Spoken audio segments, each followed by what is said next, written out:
वो दिल ही क्या जो वफा न करे, वो बात और है अगर जिंदगी ही हमसे वफा न करे। शायद कुछ ऐसा ही हुआ था पुणे महाराष्ट्र के रहने वाले केतन अग्रवाल के साथ। केतन अग्रवाल एक बहुत चर्चित मामला है जो अभी तक आपके कानों तक तो पहुंच ही गया होगा। इस मामले की मुख्य आरोपी सिया गोयल जो उन्हीं की मंगेतर थी। इन दिनों केतन अपने मंगेतर के साथ शादी के सपने सजा रहा था, लेकिन केतन को क्या पता था कि उसी की मंगेतर उसी को मारने के एक नहीं, दो नहीं, तीन प्लान्स बना रखी है। इन सारे मामलों में कई सारे सवाल उठ रहे हैं, बट सवाल यह है कि सिया गोयल कोई मासूम सी लड़की नहीं थी जिसने डर कर घबरा कर केतन को मार दिया। सिया गोयल एक बहुत ही शातिर दिमाग वाली लड़की थी जिसने बहुत ही विस्तार से अपने प्रेमी के साथ मिलकर एक नहीं, दो नहीं, तीन प्लान्स बनाए, जिसमें पहली बार जब वो उसे पहाड़ी से धक्का देने के बाद मार नहीं पाई तो दूसरी बार उसने लोहागढ़ किले से उसे धक्का देकर मार दिया। पहली बार जब उसने केतन को मारने के लिए धक्का दिया और वो बच गया तो उसने कहा सांप था इसलिए नीचे फेंक दिया, और उसके बाद उसने अपने घर में जाकर यह बताया कि आपकी बहू ने मेरी जान बचाई। पर केतन को क्या पता था जिसे वो ये सोच रहा है कि उसने उसकी जान बचाई, वही उसे मारने के लिए तीन मास्टर प्लान बना रखी थी। केतन का बहुत सारा बड़ा बिजनेस था कंस्ट्रक्शन का, और सिया गोयल भी बहुत ही अमीर खानदान से आती थी। दोनों की शादी 17 करोड़ रुपए के साथ जयपुर में होने वाली थी और फरवरी में दोनों की सगाई हुई थी, और जनवरी के आसपास दोनों के घर वालों ने दोनों का रिश्ता तय किया था। ये कोई लव मैरिज नहीं थी, अरेंज मैरिज थी। इसीलिए यहां पर सवाल ये उठता है कि दोनों की रजामंदी थी या नहीं। दोनों की रजामंदी थी और सब कुछ केतन के बारे में सिया को बता भी दिया गया था। अब सवाल ये उठता है कि सिया गोयल ने ऐसा किया क्यों। जनाब, बात सिर्फ इतनी है कि केतन अग्रवाल का जुल्म सिर्फ इतना था कि वो हकला कर बोलता था कि उसके सर पर थोड़े कम बाल थे, जो आजकल हर दूसरे तीसरे युवा के होते हैं।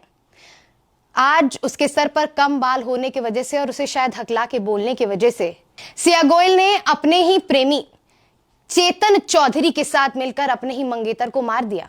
जनवरी से उसका बॉयफ्रेंड था और फरवरी में उसकी सगाई हुई थी। अब इस पूरे बहुचर्चित मामले में कई सारे सवाल उठ रहे हैं।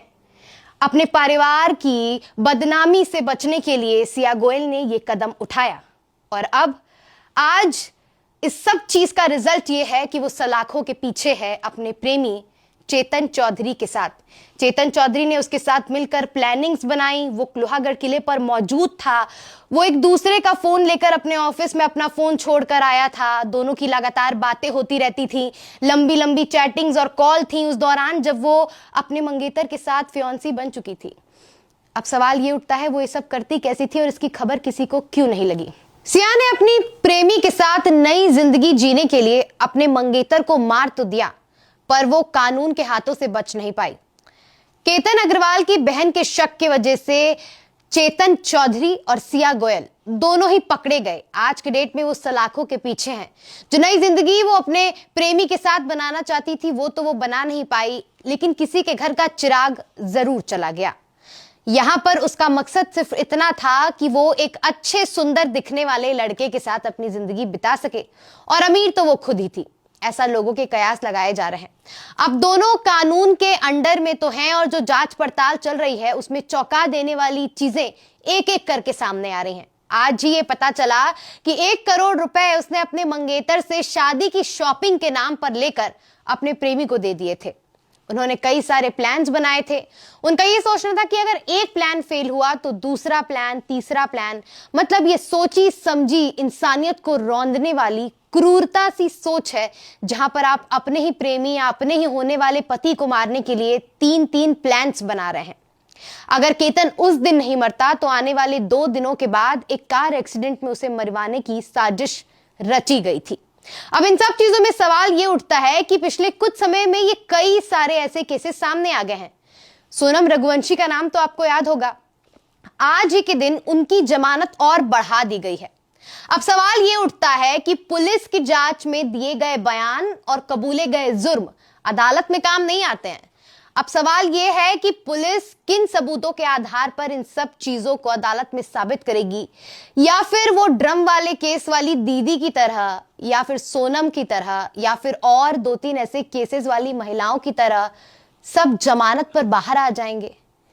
क्या सिया गोयल को सजा मिलेगी, या फिर बाकी उन केसेस में जो महिलाओं ने अपराध किए थे और आज जमानत पर बाहर है, और आज सोनम रघुवंशी की जो जमानत है उसे और बढ़ा दिया गया है, तो क्या ये ऐसे ही फाइलों में दबे रह जाएंगे ये केसेस, या फिर इनका कोई समाधान होगा? हम कहते हैं कि हमारा समाज पुरुष प्रधान है, हालांकि जो है भी, लेकिन इस पुरुष प्रधान समाज में अब ये होने लगा है जहां पर औरतें अपने ही प्रेमी और मंगेतर और पतियों के कत्ल करने लगी हैं, जो हमारी समाज की दोहरी नीति पर एक बड़ा सवाल खड़ा करता है।